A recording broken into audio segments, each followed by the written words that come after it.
A partial reprieve tonight for Wright-Patt Air Force Base. Civilian workers still going to be furloughed 1 day a week, but now for only 14 weeks instead of 22.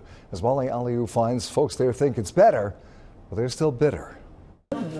Connie Fenton runs a hair shop across from Wright-Patt. When she first heard base workers could lose 20% of their income for 22 weeks, I thought we were going to go under. We depend on the base. It's the heartbeat of Fairborn. Furlough notices were recently delayed until April 5th, and today, Defense Secretary Chuck Hagel took things a step further. We are going to be able to reduce and delay these furloughs, but not eliminate. Instead of 22 days of unpaid work, the 13,000 furloughed employees here at Wright-Patt Air Force Base will now get 8 of those back, making the total amount of unpaid work days down to 14. I'm certainly very pleased that we're down to a lowered number of days, which means that the gap is closing.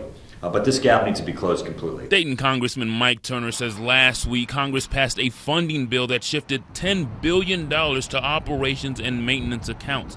That allowed the Department of Defense to apply the salaries to the civilian workforce. But it's not enough. As this gets delayed time and time again, it gives Congress and certainly the President time to go back to try to fix this. This initially was supposed to happen January 1st, then March 1st, then April 1st. Now it's the middle of June. Going from 22 days of furloughs down to 14 decreases the lost wages from about $83 million down to $53 million. And as news spreads through local businesses, fears of going under slowly subside. I'm very relieved.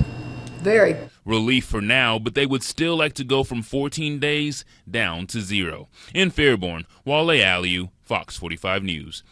Under the new plan, the 14 unpaid days would start in June, not in April, and an unspecified number of civilians serving in war zones and in critical public safety jobs will be exempt.